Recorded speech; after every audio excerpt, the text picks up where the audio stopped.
What's up, everyone? I'm Amy Saidman, the director of Story District, and this is I Did It for the Story. At Story District, we help people like you become great storytellers on stage, at work, and in life. And we believe a well-told story is powerful. It can open hearts and change minds. And in this podcast, you'll hear some of our favorites. True stories told live on the Story District stage.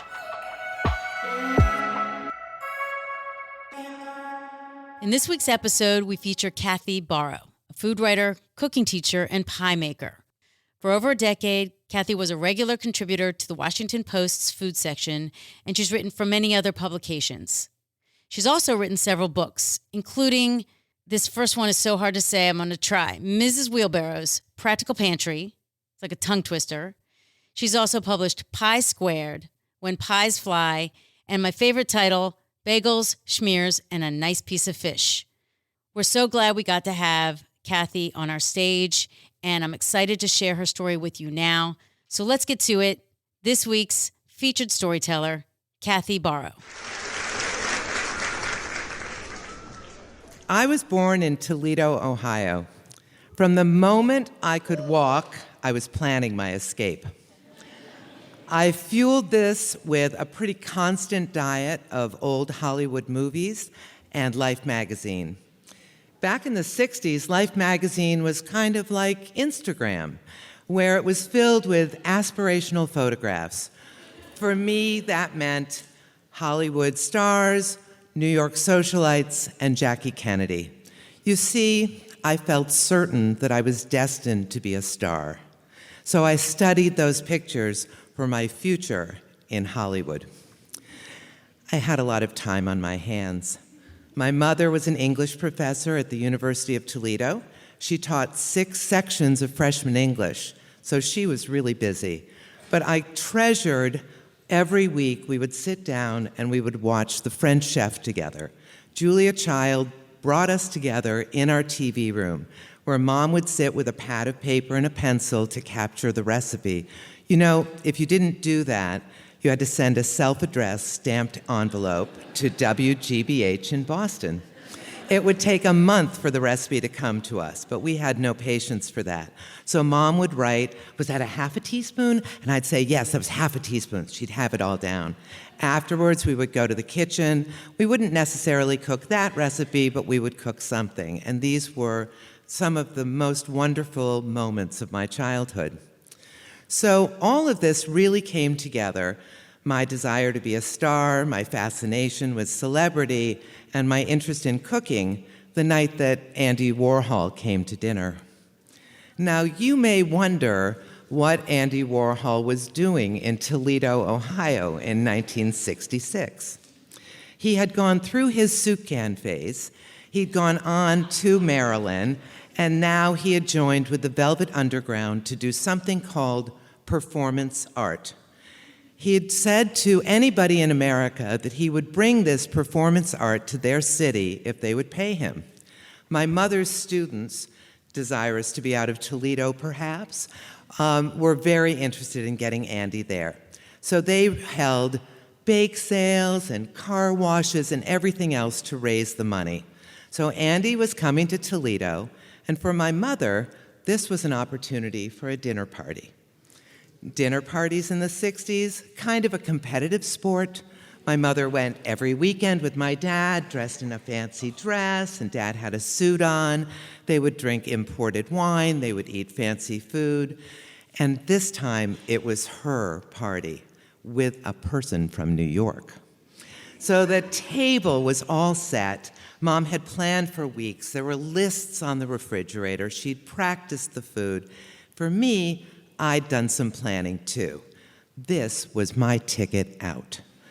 Obviously, Andy Warhol would take one look and see the star within.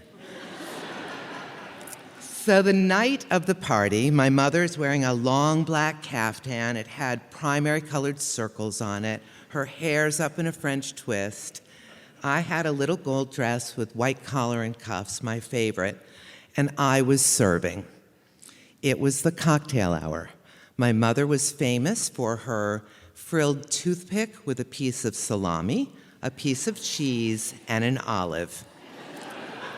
She put it on the platter, and out I went to the living room. I'm working my way through the living room, basically aiming for Andy. Shock of white hair, thick glasses, this slim tie. I was definitely going to spend some time over there. So I get close to him. I offer him an appetizer. Looking, does he see? Can he tell? Is that star quality shining out of me? I went back to the kitchen. It was time to serve dinner. The plate was made, and I carried them out one by one. And we got to Andy, and I set down his plate, and I stood there maybe a little too long. Can he tell? At this point, I decided certainly he wouldn't be rude and disrupt the dinner to talk to my mother about me, maybe later. I went back to the kitchen and through the swinging door, watched the party continue. All the people around the table were extolling the virtues of Toledo. I think I saw him roll his eyes. When it came time for dessert, Mom came back to the kitchen. She'd been planning Cherry's Jubilee. That was a fairly common dessert at the time, simple but fancy, if you get it. It was sweetened cherries, doused in liquor, lit on fire, and then spooned while still flaming over the vanilla ice cream. Mom had the cherries ready. She had the booze. She had the matchbook. She doused it in liquor. As she lit the match, my timid mother stepped back, lit the match, tossed it across the room. We watched it arc up in the air, extinguish, and drop into the cherries. One after another. There were a dozen dead matches in the top. Mom, I've got this. I plucked those matches out. I grabbed the matchbook, threw more booze on there, lit it on fire. I was so triumphant. My mother was so relieved. She took the bowl of flaming cherries into the dining room. Everybody went, whoa! You know, that's what people do when you carry something on fire into a room. I was sent to bed, certain that Andy would mention to my mother that it was time for me to get to Hollywood. But when I woke up in the morning, she didn't say anything to me, so I waited. Maybe he was going to write a letter. Weeks went by, nothing.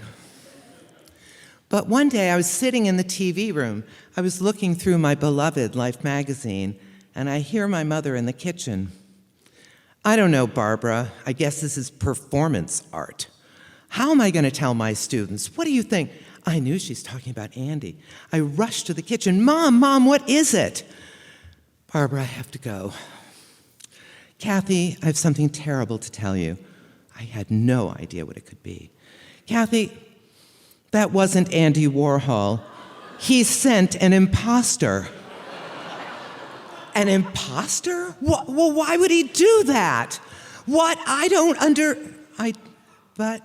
Oh, that's why he didn't know I was a star. It wasn't the real Andy Warhol. Do you think if it had been, I'd be a star today? Thank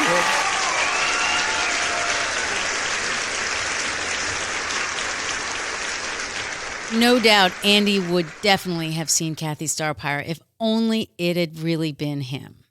Thank you so much to our storyteller, Cathy Barrow. This story was a great example of trying to find what to tell a story about at all, right? So some people think, oh, I don't have any stories to tell. But if you just dig a little, you can find it. And one of the biggest questions you want to ask yourself is, what mattered to me? What was a thing that I was invested in, that I cared about, that I wanted? That is a question we ask all the time in our classes and in our coaching. And you might be surprised what you remember or what you rediscover. So this was a story about when she was young. It's not something necessarily she thinks about all the time. It's not the most defining moment of her life. But at the time, it mattered. So it actually doesn't matter, in terms of choosing a story, it doesn't need to matter to you now. It just needed to matter to you at some point, and that it is your job as the storyteller to get us to understand your point of view, to relate to why it mattered to you. So, I personally think Cathy does a great job of doing that. I was totally invested in her becoming a star, but also in this dinner going well and her impressing Andy Warhol. And so she got me to care. And that is your job as a storyteller as well. So I hope this story is getting you to think about your own stories. Story District can help you. We have classes, coaching, and consulting online and in person. You can visit our website, join our mailing list, and follow us on social media. StoryDistrict.org and at Story District on Instagram, Facebook, YouTube. In the meantime, subscribe to this podcast, tell your friends about it, and please, if you have the time and you're feeling good about this episode, leave a review. Until next time, I'm Amy Saidman, and this is I Did It for the Story.